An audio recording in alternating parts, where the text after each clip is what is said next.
Ako ay Pilipino, ang dugo'y maharlika. MSM Media Services presents Transparency, Negros Occidental Philippines. Transparency, the longest-running talk show on cable television in the city of Bacolod. A no-holds-barred discussion of current and relevant events and issues that are imbued with public interests on health, sports, education, tourism, success stories, good governance, among others. Transparency as a crusade against corruption, injustices, illegal drugs, and criminalities in society. And now, your host. Ladies and gentlemen, welcome to our television program, Transparency, Negros Occidental Philippines. I'm your host, Mike Maghari. Today's discussion is centered on the communist rebellion in the Philippines. The question now is, can the Duterte administration put an end to the communist rebellion in our country today? Our main topic of discussion, of course, will be discussed by our resource person. He graduated from the Philippine Military Academy class of 1990. And of course, more about him, we'll ask him in a moment. Now, at this time, it is my privilege and honor to have with us for the first time on Transparency, Brigadier General Arevalo. General, hello, welcome. Good morning. Okay. General, tell us about your stint with the Philippine Army. When did you join the Philippine Army and what was your last assignment? Actually, I started my career here in Negros. So I graduated from the Philippine Military Academy last 1990. And then my first assignment was actually in the 6th District of Negros Occidental. That's the Chicks area. So practically, I stayed in Chicks area for my first 3 years as a platoon leader. So I led a unit in a 7th Infantry Battalion that was under the 303rd Brigade during the 90s. And I was assigned in Candoni, in Kawayan, and I operated in the whole municipalities of the 6th District, the Chicks area. So I led several encounters practically in the different municipalities, especially in Candoni and Sipalay during the 90s when the NPAs were much stronger than they are now. General, I'm curious, when did you earn your star as an armed forces military man? I actually got my promotion last March. I was just confirmed last week. So I faced the commissioner appointments last week. I'm already on my 11th month as a brigade commander here in Negros Occidental. But before I was a brigade commander here in Negros Occidental, I was also a brigade commander in Panay for a few months. And then before that, before becoming a battalion commander, I was the commandant of the Combat Arms School of the Philippine Army based in Fort Magsaysay. So most of my career actually I spent here in the Visayas, spending about 10 years, and then after 10 years here, getting assigned in the different areas in Capiz, here in Negros Occidental, in Cadiz, and my last assignment was actually in Gihulngan in 1999. And then I went on schooling. I was transferred to the Philippine Army. Then I stayed for a few more years in the headquarters Philippine Army until I became a battalion commander 10 years ago in Maguindanao. So I spent my battalion commander in Bukidnon, actually first in Bukidnon, then in Maguindanao. And then I took positions again in the different area commands of the Armed Forces of the Philippines. I was assigned in the Eastern Mindanao Command base in Davao, and then the Western Mindanao Command base in Zamboanga. And then I was also transferred to the Northern Luzon Command. And then after that, I was assigned in the General Headquarters with the Chief of Operations of the Armed Forces of the Philippines. Now, as a backgrounder, the people in Negros also would like to know your present status. Are you still single? I'm happily married, and my wife is actually from Murcia. Murcia. Yes, and I have two kids, born here both of them are born here in Bacolod City, but they are staying in Manila. So I stayed here in Bacolod for 10 years in the 17th Street. Your wife is, what's your wife? I'm married to Rebecca Silvia Delarama Montenegro. So actually, the Delarama is the one from here. Okay. As the 303rd Brigade Infantry Commander of the Philippine Army, may we know the real situation in the province of Negros Occidental? Practically, the insurgency situation is very much weaker now than compared when we started, when I was a lieutenant. I think they were 10 times stronger. I can remember during my lieutenant days, we are able to encounter the NPAs practically twice a week.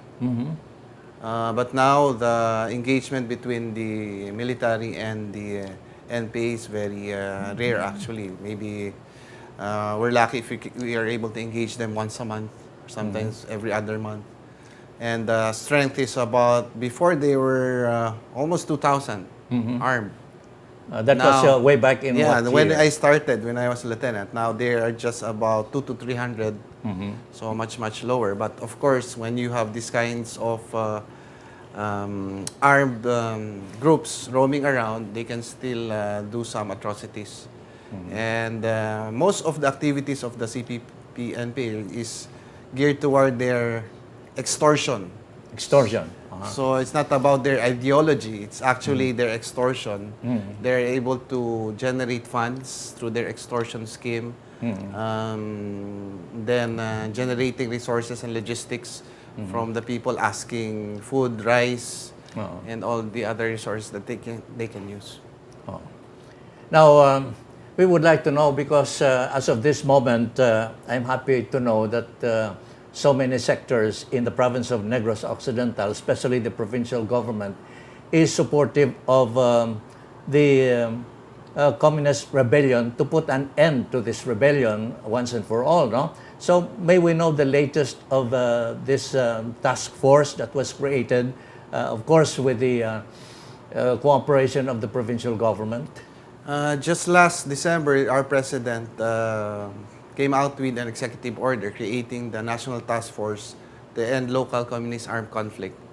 So this task force is actually organized in order to have a whole-of-nation approach to insurgency. The president realizes that it's not really through the military and the police that we will be able to solve the insurgency, because there are so many issues that needs to be addressed, not by the military, but more specifically by the local government units and also the national government. So with the creation of the task force at the national level, we had a creation also of a task force at the regional level. Our regional task force is headed by a cabinet secretary, Secretary Simatu. Okay. And then we have just created two task forces in our area of operations. That's the Negros Oriental Task Force, LCAC, and then the other one is actually the Negros Occidental Task Force, LCAC. So the creation of the task force is actually to have all the agencies of government work hand in hand in the delivery of services, especially to the far-flung barangays, which are actually being influenced by the NPAs. So the approach now is, as we said, we have the right hand and the left hand. So the right hand is actually the police and the military, and the left hand effort is the delivery of the services of the government. So that's practically the design of the task force with around 20 agencies working together to address the problems specifically of the NPA infiltrated or influenced barangays. Oh, I see. Now, tell us about the work of our provincial governor along this task force that was created recently. Just last month, it was just approved in the joint meeting of the Peace and Order Council and the Peace and Development Council of Negros Occidental, which was chaired by Governor Bong Lacson, and approved the creation of the task force for Negros Occidental. And we have started some workshops and planning sessions in order to address now the issues being raised, particularly by the NPAs in the different barangays. So the approach is actually for the military to identify and prioritize barangays that needs to be addressed by the local government units. So with that, Governor Lacson is actually orchestrating the effort in order for the government to be able to deliver the services to these infiltrated or influenced barangays by the NPAs. General Arevalo, tell us about the role of the Catholic Church in this task force. The Catholic Church is not part of the task force, but I have several engagement with our religious sectors because we recognize that it is important for us to be understood by the different sectors of our society, particularly the religious. Just last Sunday, we joined actually the Walk for Peace in Gihulngan. Walk for Peace. Yes, and Walk for Peace and then prayer rally initiated by our Bishop of San Carlos, Bishop Jerry. Alminaza. Alminaza, yes. And we had created a church military forum wherein the different bishops with their directors of the social action centers, together with the police and military, can have a venue to talk and exchange ideas on how to deal with the issues and the problems that is being seen in the communities. So we need the support of all the sectors, especially the religious sectors. That's why we engage them every now and then, talk to them, and also be guided by especially by the bishop. So we also ask or advices and the feedbacks from them, which is also helpful in pursuing our campaign against the CPP-NPA. Your previous predecessors were very active in having medical missions and other activities for the benefit of our people in the far-flung barangays. Do you also do this? Yes, just yesterday we came from more than a medical mission. It's actually a caravan of services, particularly in Gihulngan City. So just to give a background, the area of operations of our brigade is actually the 1st to 5th district of Negros Occidental and the 1st district of Negros Oriental. So more than the medical mission is actually the delivery of the different services. So they call it the Serbisyong Malasakit.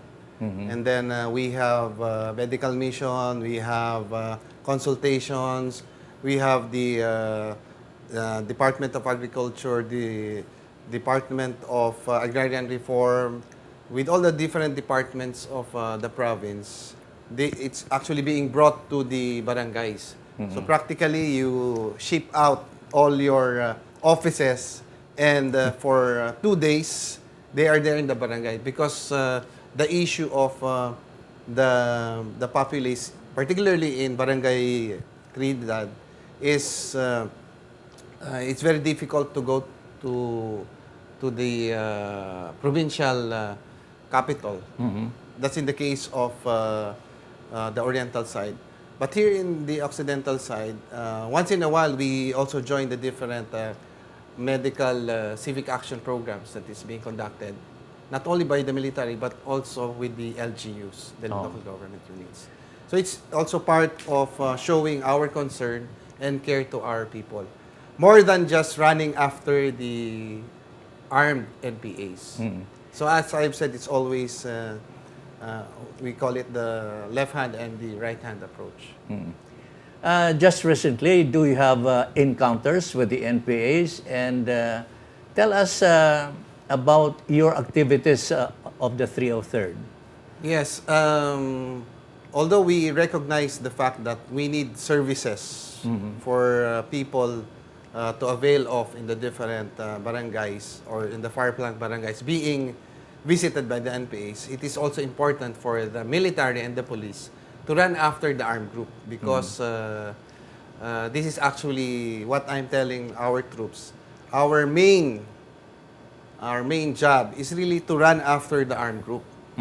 Because if there are armed groups, they are able to conduct atrocities. They are able to extort or kill or do some atrocities in our barangays. So if we can eliminate the armed group, the ideology will just remain a political ideology, but they can talk about the ills of the government, the problems of our society, but if there are no armed groups, that's just a pure political exercise. That's why it's also important for the military to run after the armed groups. That's why when I came here the first time, if you heard me during my first sound bites when I assumed my brigadier, I told my troops, we attack the NPAs before they attack us.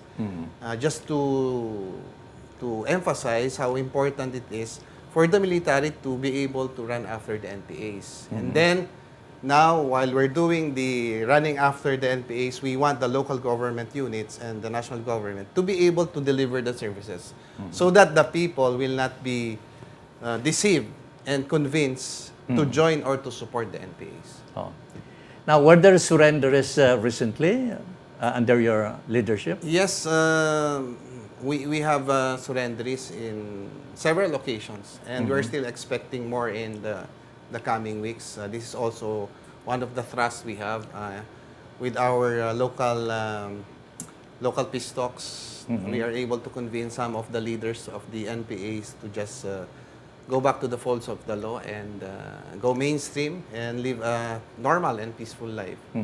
So, and going back to the question of the encounters, just our latest encounter was end of the month, last August. August. So, practically just almost 2 weeks ago, we had an encounter. It was actually the 13th encounter since I assumed as a brigade commander last October. So, we're averaging at least once a month. Once a month. Once a month. Were there casualties? Yeah, we suffered 3 wounded because of the use of the improvised explosive device of the NPAs. Where was that encounter? We had it in the area of we had it in the area of 79th IB in North Negros. North Negros. In Escalante. Oh. So we also had several encounters in the area of 62nd IB in Himamaylan, previously in Moises Padilla, and before we also had in Kabangkalan. So some skirmishes between the NPAs and our troops. And normally our casualties is due to the use of the improvised explosive device of the IEDs by the NPAs. This use of improvised landmines, just to make it simpler, is actually in violation of the international humanitarian law because combatants are not supposed to use anti-personnel landmines. We are signatory, and also the CPP, NPA, NDF is a signatory to this, but they are not following what they have agreed to do. So that's why we cannot really expect these kinds of... NPA casualties? No NPA casualties? We had several NPA casualties in our engagement, but many times their casualties, they are able to extricate them. But our troops would normally see them get shot and the blood stains left at the encounter site. Just recently, the New People's Army celebrated its 50th foundation anniversary. Now, after 50 long years, communist rebellion still exists in our country, thanks to some elected officials who are supporters of the NPAs who are trying to overthrow the government. Some would say they're considered traitors of the nation. Would you like to give a reaction to that? That was a hot issue before the elections. And there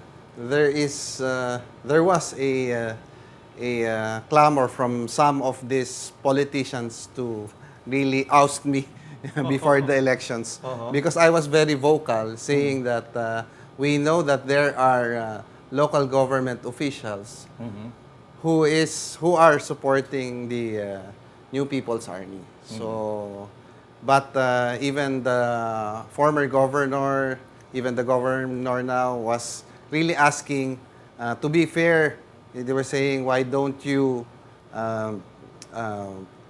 say it in public? And I had to tell them that, I don't have the immunity of President Duterte when he can just name names. But of course, because of legalities and technicalities, I cannot just mention names. And also, I don't want to be misconstrued as politicking, considering that when I mention these things, it's about, it was election period, nearing election period. So I told them it's just enough that they should know that we know. Because we will always know, you know why? Because we'll always have, we'll have surrenderies who will tell us. Yes. We will get documents during encounters. And then we have informants who would really say that this government official is actually supporting us. But then again, I try to understand some of the government officials who are actually being named. So some of them I try to talk and maybe ask. And some would say, oh, we don't know that they are NPAs. When they went to us, they were unarmed. So they were asking for medicines, they were asking for food, assistance. So we gave them. But we didn't know that they are NPAs. So these are the usual answer of local government when we try to confront them and tell them, oh, you are in the list of those who are supporting the New People's Army. Are there city mayors or rather... Before I mentioned that was actually in the media, we were saying at least 3 mayors were supporting. I'm not sure if they are still re-elected. We'll try to validate the information again. But previously, I think there are some who did not make it for re-election. The party list system is, I understand, is being abused, no, by the left. They are trying to tell the public that they are for the country, no? They are makabayan. But in reality, they are supporting the people who would like to overthrow the government by armed rebellion, no? So, I could not understand why the party list system is still being done in our country during election. The people should know that there are some, I should say, traitors in the government. That's why it will be best that the party list system should be revisited again, no? In order to ferret out some undesirables who are trying to be a member of Congress using the party list system. Now, our communist rebellion is still going on, as I said a while ago, because of our elected officials who are sympathetic with the communist group, no? So it's high time that the government should do something about this problem in order to put an end to this communist rebellion after 50 long years, no? Now, for the information of our viewing public, I would like to ask General Benedict Arevalo to tell us the organization of CPP, NPA, NDF, so that the people will know who are really the people involved in this particular organization that is trying to overthrow our government. General? Yes. This was just a hot topic about a few weeks ago, especially when we had the issue of recruitment of students from the universities who were joining the NPAs. This happened practically nationwide, and then we talk again of the we call it the modus of the CPP NPA. But as a background, when we refer to the CPP NPA NDF, because we understand that it's not only the NPA, they cannot exist without their political front, the CPP, and then the National Democratic Front. It's actually a association of the different organizations who's trying to be their front also. So practically, it's about we call it the head is actually the CPP. Okay. Then the arms is NPA. the NPA, and then the shield is actually the National Democratic Front.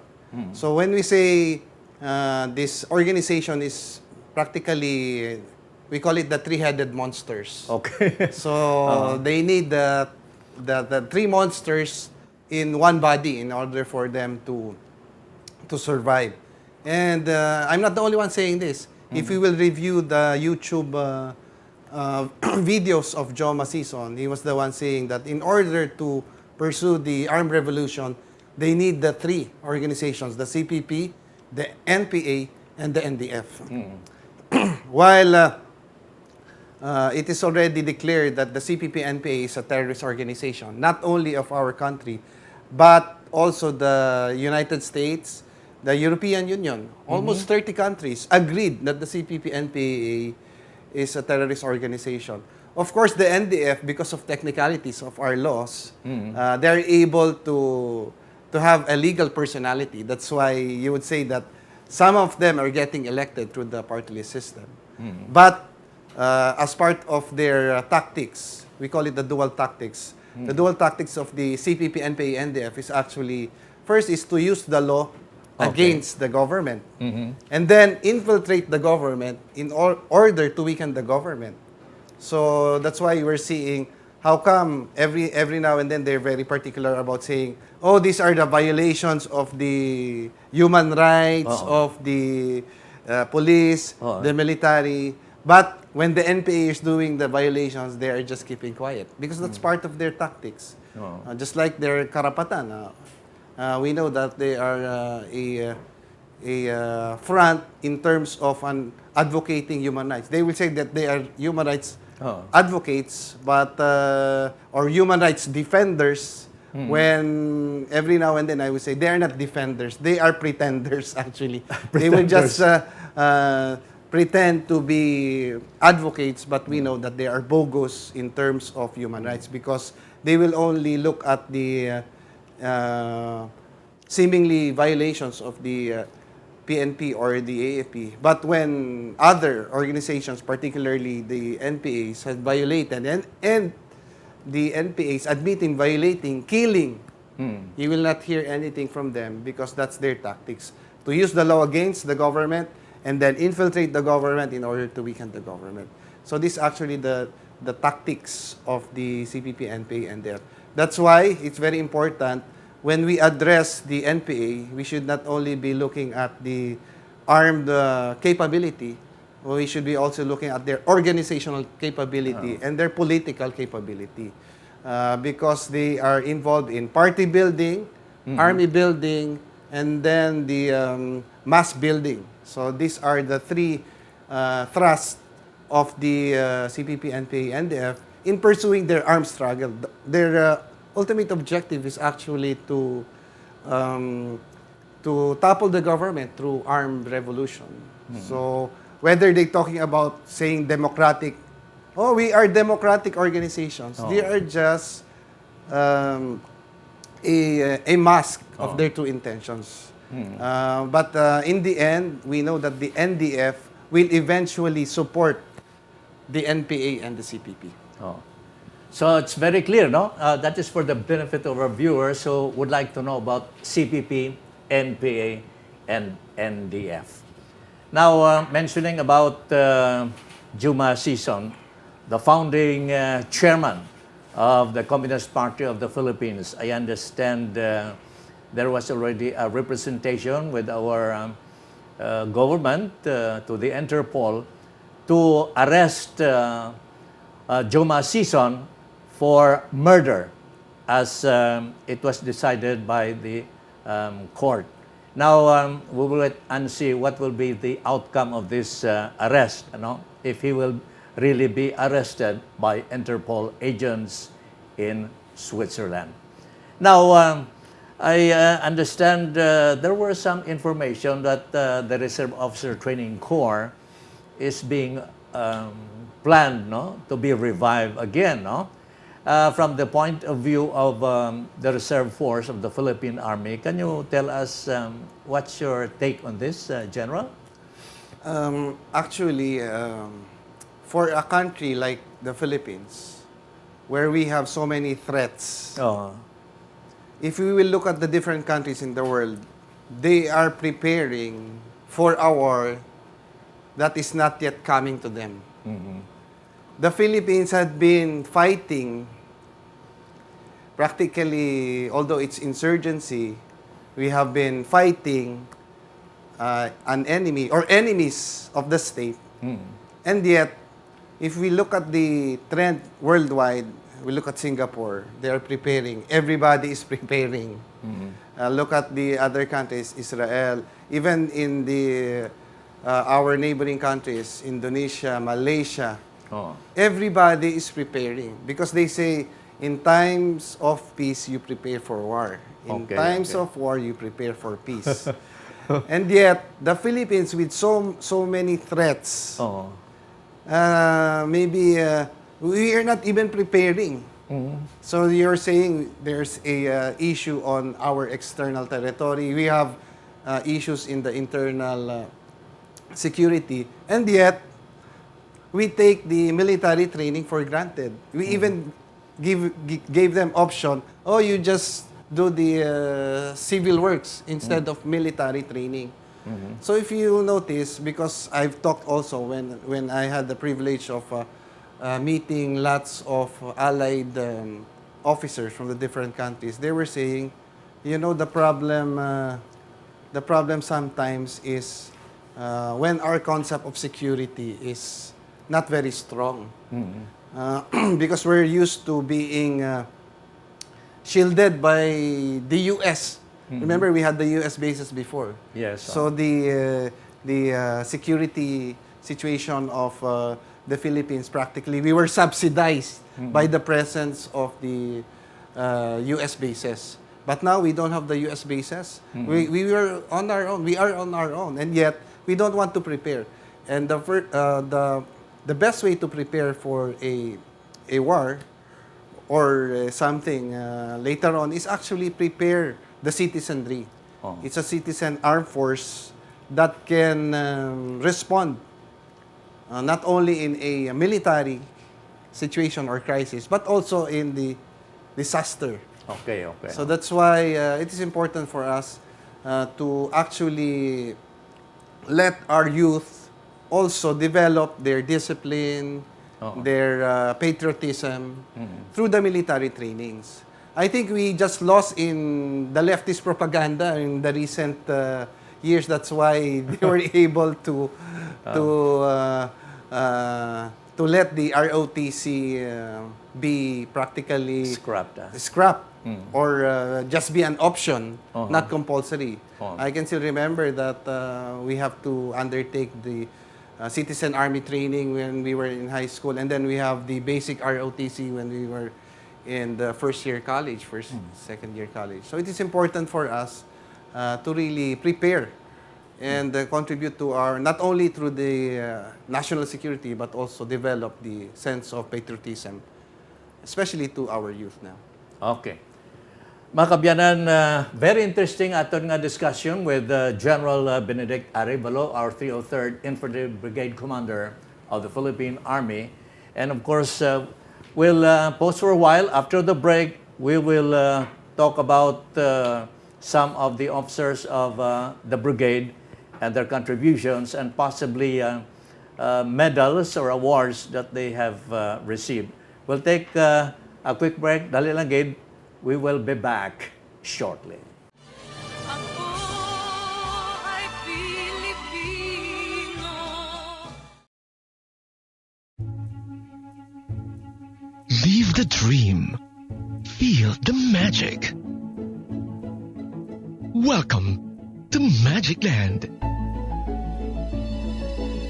the first outdoor theme park in the Visayas, the first one-stop edutainment destination in the Visayas that brings together world-class rides, exciting games, cultural exhibits showcasing Negrense folklore characters. Aton Land and Leisure Incorporated, owner and developer that built the theme park on a 5-hectare property in Barangay Ginhalaran, now a tourism zone. At the heart of Silay City, gateway to Sugarlandia, that is Negros Occidental.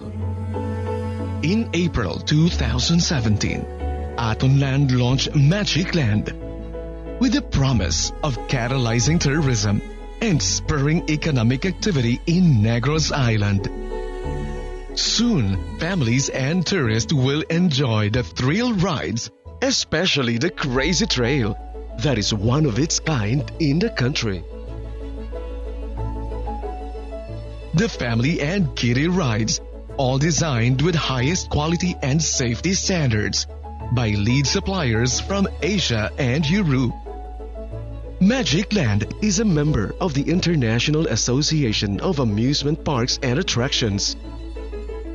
Feel and enjoy the Negrense hospitality and charm in the specially designed cultural zone.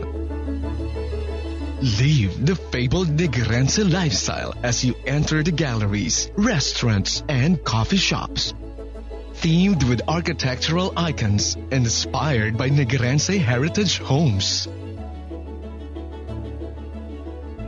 Complete the Magic Land experience with incomparable Negrense cuisine, the delicacies and dishes handed from generation to generation. Embrace the Negrense myths and folklore as you enter the mythical zone and meet these Magic Land heroes: Boy Bakunawa, Mara Marapara, Pat Patag, Kit Kanlaon, and many more mythical characters. The spirits of Magic Land who will share with you the Magic Land story and experience. Live the dream. Feel the magic. Open your eyes to the magic and wonder around you. Wear a big smile and see family and friends, where the fun never ends. Live the dream, feel the magic land.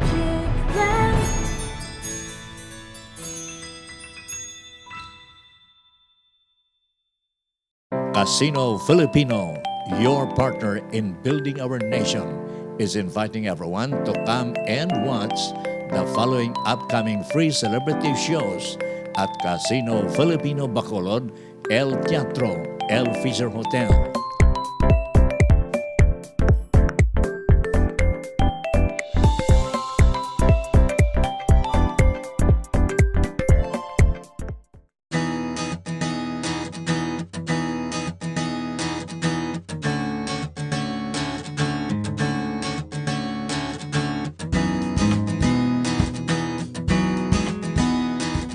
Sa PhilHealth, panatag ang loob mo. Kalusugan mo, sigurado. Benepisyong PhilHealth, alamin at gamitin.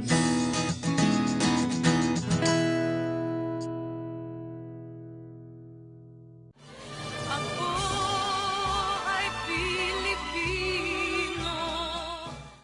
Welcome back to our program, Transparency, right here on Sky Cable Bacolod with your host, Mike Maghari, and of course, our honored guest, Brigadier General Benedict Arevalo, our 303rd Infantry Brigade Commander. Happy viewing to all my viewers, especially in Manapla, Negros Occidental, the Martires family, Mr. Antonio and Anita Martires. Of course, Eva and Armando Martires, Jennifer Martires, Dicket, and other members of the family. Now, back to our honored guest. There were some soldiers who were awarded because of their bravery and heroism during the encounters. May we know from our 303rd Infantry Brigade Commander the medals received by your soldiers? Yeah, talking about awards, maybe I'm one of the commanders in the Philippine Army that's actually very fond of awarding. Because when I started my career, I was actually one of the most awarded lieutenants when I was a lieutenant. So I want to share the same experience to our officers. So in my more than a year as a brigade commander, I've awarded more than 300. More than 300? I personally pinned those awards to our soldiers, especially here in Negros Occidental. So my usual practice is actually when our troops gets engaged and they'll have an encounter with the NPAs and they'll have a good accomplishment. Once they come down from the mountains, I will go to their battalion headquarters and immediately pin their awards. Okay. So I have an experience. So practically, they had encounter this morning.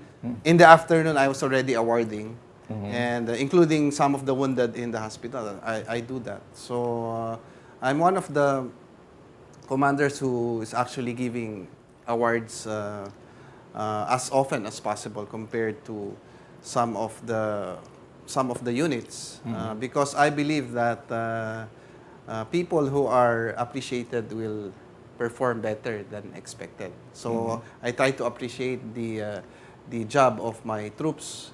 That's why every now and then I would be giving the awards. So practically for a dozen encounter, that's practically a dozen times that I've been doing the awarding to our units. And then after a short awarding ceremony, we'll have the boodle fight, and then just to appreciate what our troops are doing. General, can you make mention some of your staff officers who are responsible for the peace and order efforts of your brigade? Yeah, under the 303rd Infantry Brigade, I have 3 battalions. Okay. So the 79th Infantry Battalion that's based in Sagay, that's under Lieutenant Colonel Logan. Logan. And then the 62nd IB that's based in Isabela, that's under Lieutenant Colonel Dacuscos. And then the 94th Infantry Battalion based in Gihulngan, Negros Oriental, under Lieutenant Colonel Pagunuran. So my deputy is actually Colonel Pasaporte. And I have a couple of staff helping me in the performance of our mission here in Negros Occidental. Lieutenant Roperos is your... Yes, Lieutenant Roperos is actually the civil military operations officer. Once in a while, she's acting, and sometimes she's the assistant. General, before we wind up our interview, it seems to me you are the youngest general of the Philippine Army and that you will have a bright future, possibly the next Army Chief. Tell us, what's your charisma that you look younger than your age? Actually, I'm not the youngest Brigadier General. But for our class, for my batch, actually, I'm one of the first, but I'm not the youngest. So, looking young, maybe, I don't know if it's in the genes or it's in the routine that I do. So I do exercise, and I always watch my food. So diet, not really diet. Just maintain.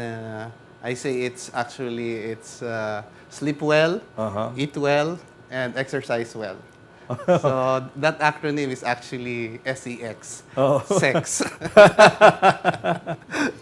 Now, people in Negros also would like to know some of the major awards you have received as an officer of the Philippine Army. Can you remember or recall?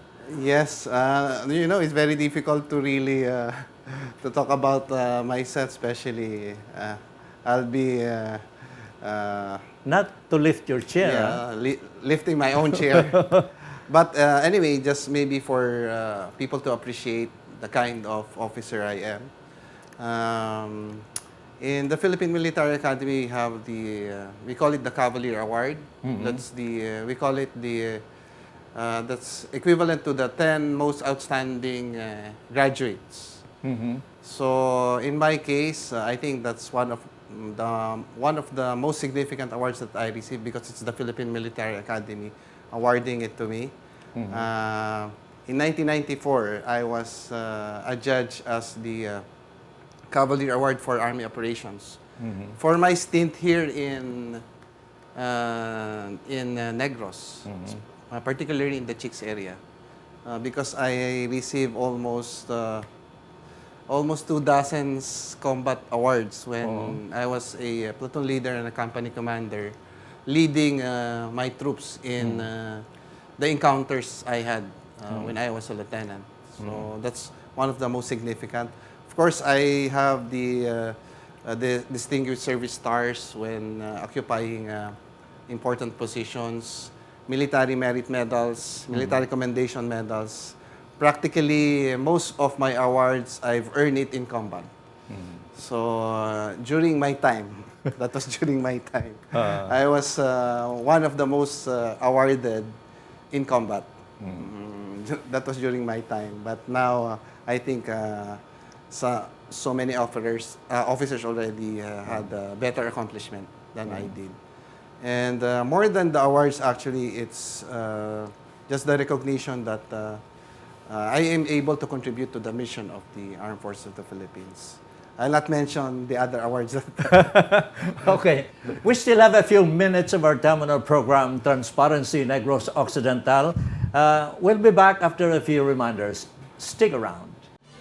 Ako ay Pilipino. To all health-conscious individuals, here comes the new holistic ginger lemongrass food seasoning. All organic, no chemicals, antioxidant, and anti-hypertension.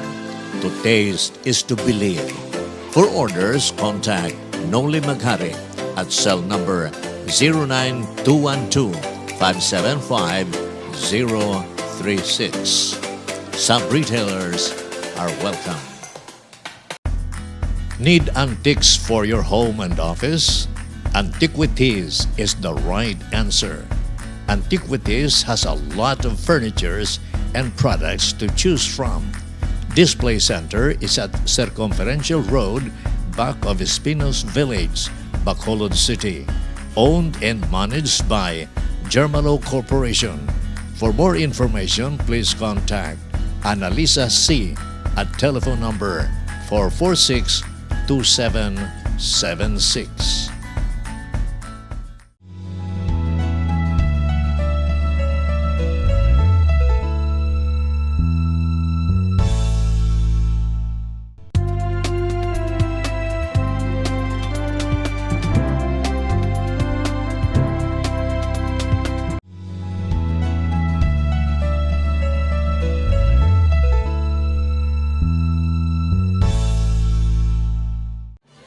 Ako ay Pilipino.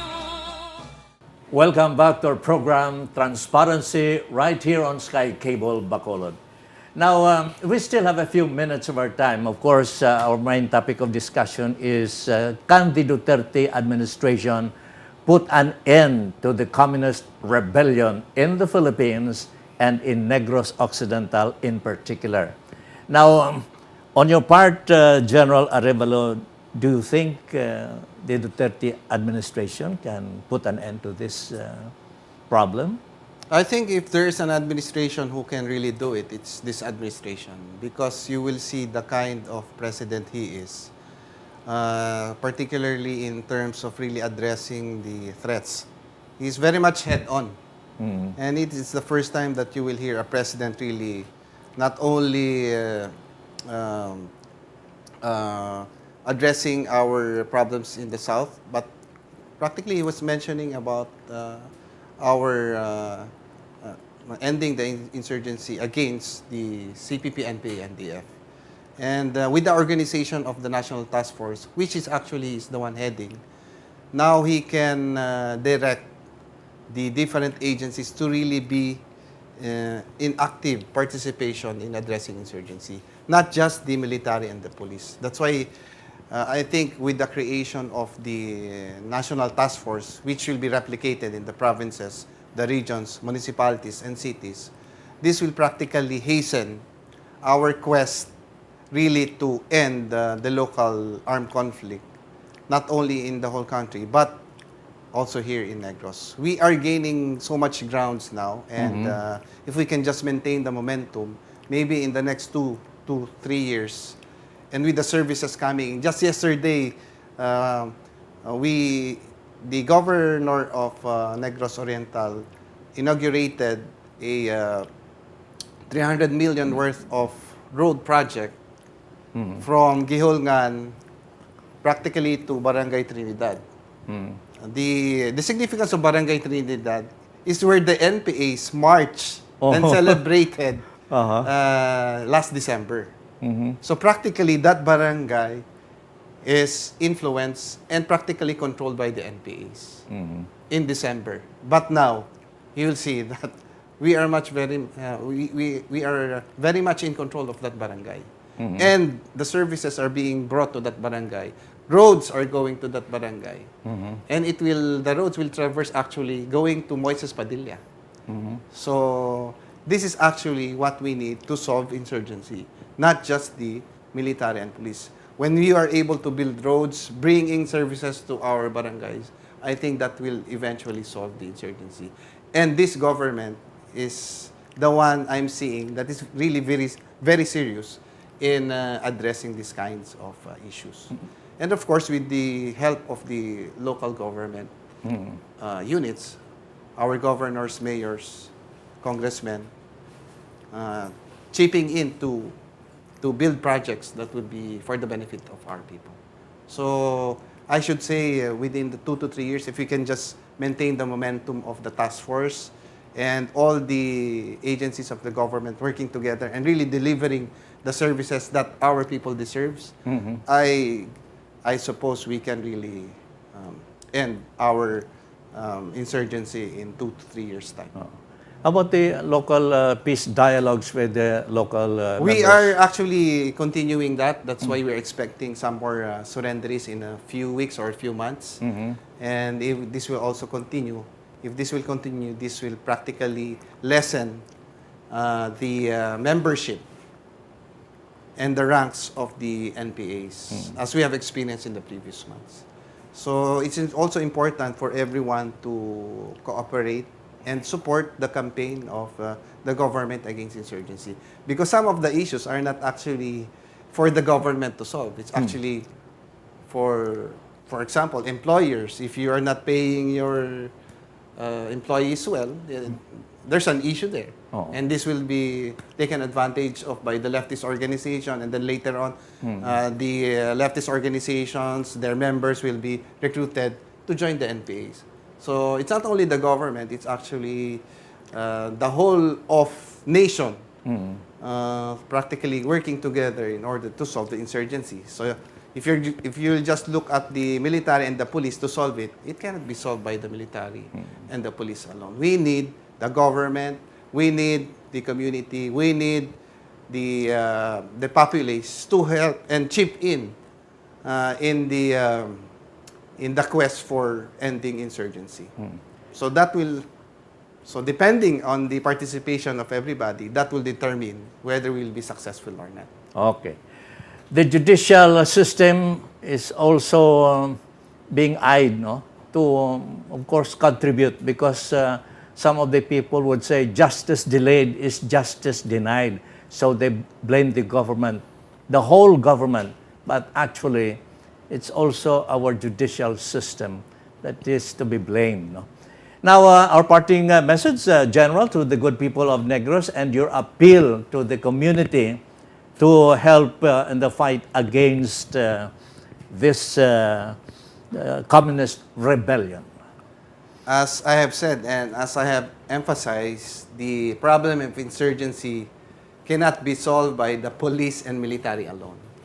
We need everybody to really help and support the campaign against the CPP, NPA, NDF. So it is important for everybody to contribute in their small little ways and be able to also give their share in order to make our community a better place to live in. And of course, the role of the local government units is very much important. Practically, I should say they should be holding 70% of the solution, and the military and the police will just hold about 30%. So if our local government officials, government local units, together with the national agencies, be able to deliver the services, I guess the issues that's being raised by the CBP, NPA, and the deception that they are propagating in our communities will be prevented. And if these kinds of recruitment will be prevented, hopefully insurgency will be over in a few years' time. So it's important for us to work hand in hand, government, non-government, the civilians, religious, and other sectors, really to address insurgency, and not only with the military and police. Okay, thank you so much. Mga kabyanan, that was Benedict Arevalo, Brigadier General, who is our head of the 303rd Infantry Brigade Commander. Very courageous and impressive. Words of wisdom comes from Albert Camus. He said, and I quote, "Peace is the only battle worth waging." This is your host, Mike Magari, saying thank you so much. Mabuhay ang katauhayan. This has been another presentation of Transparency. Be with us again every Wednesday, Friday, and Saturday at 8 p.m. Channel 32, and on Sunday at 12 noon, Channel 40. For comments, suggestions, and ad placements, please contact Mike Maghari at cell number 0919-260-6943. You may view this program and subscribe on YouTube through Transparency Negros Occidental, Philippines. Thank you for watching. God bless everyone.